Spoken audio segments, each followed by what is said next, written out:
आप देख रहे हैं अल्फा डिफेंस हिंदी में आपका स्वागत है।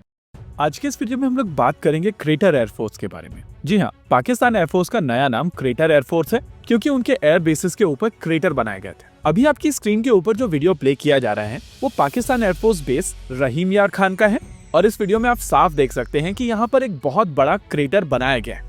किसी भी देश की सुरक्षा के लिए उनके एयर बेसिस बहुत इंपॉर्टेंट एसेट होते हैं और एयर बेसिस को प्रोटेक्ट करने के लिए वो हर तरीके के वेपन सिस्टम्स डिप्लॉय करते हैं। बेसिस को ड्रोन से बचाने के लिए काउंटर यूएस सॉल्यूशंस डिप्लॉय किए जाते हैं।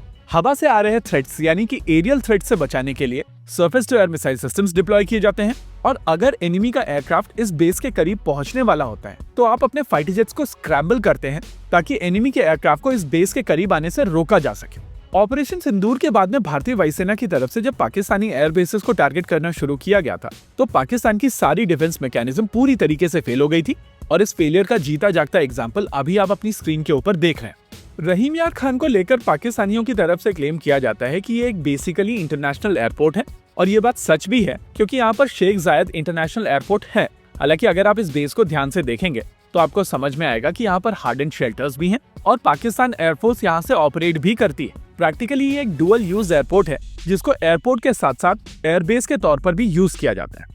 भारतीय वायुसेना की तरफ से जब इस एयरबेस के ऊपर क्रेटर बनाए गए थे तो क्रेटर कुछ इस तरीके से दिख रहे थे और इतने गहरे क्रेटर्स के बाद में प्रैक्टिकली इस रनवे का प्रयोग नहीं किया जा सकता था। रहीम यार खान में भारतीय वायुसेना की तरफ से दो तरीके के अटैक किए गए। एक इंस्टॉलेशन बिल्डिंग को टारगेट किया गया था जिसकी फोटोग्राफ अभी आप अपनी स्क्रीन के ऊपर देख रहे हैं और दूसरा रनवे को टारगेट किया गया था जो वीडियोस में आप देख रहे हैं। सैटेलाइट इमेजेस के साथ में जब हम लोग इन क्रेटर्स को देख रहे थे तो इनको विजुअलाइज करना मुश्किल था क्योंकि सैटेलाइट इमेजेस में आपको छोटे छोटे गड्ढे दिख रहे थे जिनके इम्पैक्ट को इन सैटेलाइट इमेजेस से समझा नहीं जा सकता था। लेकिन इस वीडियो के माध्यम से आपको साफ समझ में आएगा कि ये क्रेटर कितने गहरे थे और इन क्रेटर्स के बनने के बाद में पाकिस्तान एयरफोर्स यहाँ से ऑपरेट नहीं कर सकती थी। भारतीय वायुसेना की स्ट्राइक के बाद में पाकिस्तान के कई एयरबेस ऐसी स्थिति में पहुंच गए थे कि वहां से फ्लाइट ऑपरेशंस नहीं किए जा सकते थे और रहीम यार खान उनमें से एक। बेसिकली पाकिस्तान एयरफोर्स बेस रहीम यार खान का एक ही काम था कि आसपास में जितने भी हाई वैल्यू टारगेट्स हैं उनको भारतीय अटैक से बचाना।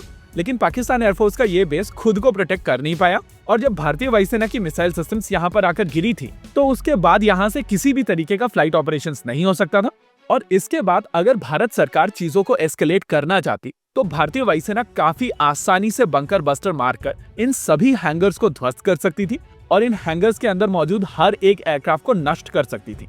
आपने ऑब्जर्व किया होगा कि पाकिस्तान को जैसे ही मौका मिलता है वैसे ही वो हार्डवेयर मार्केटिंग पर उतर आता है और अगर भारतीय वायुसेना की सोच भी उतनी ही हल्की होती तो यहाँ पर भारतीय वायुसेना एलसीए के ऊपर जेडैम लगाकर इन सभी हार्डन शेल्टर्स को नष्ट कर देती और एलसीए के ऊपर किल मार्क चिपकाना शुरू कर देती। प्रैक्टिकली रनवे ध्वस्त होने के बाद में पाकिस्तान एयरफोर्स हवा में थी नहीं और नेचुरली ये एयरक्राफ्ट अनचैलेंज जाकर इन हार्डन शेल्टर्स को नष्ट करके आ सकता था।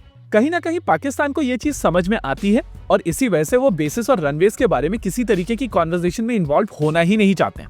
आप नोटिस कीजिएगा कि आईएसपीआर अपने बॉट्स को क्या समझाकर बेचता है। उनकी कॉन्वर्सेशन केवल रफायल तक ही रह जाती है, भले ही एयरक्राफ्ट का नाम रफाल हो और रफाल एडवांस सिस्टम एक इजराइल की कंपनी हो। वैसे आपको उनका दर्द समझ में आना चाहिए क्योंकि रफाल एडवांस सिस्टम स्पाइस 2000 भी बनाती है और कमेंट सेक्शन में आप मुझे जरूर बताइएगा कि स्पाइस 2000 ने पाकिस्तान में कहां पर बॉम्बिंग में मदद की।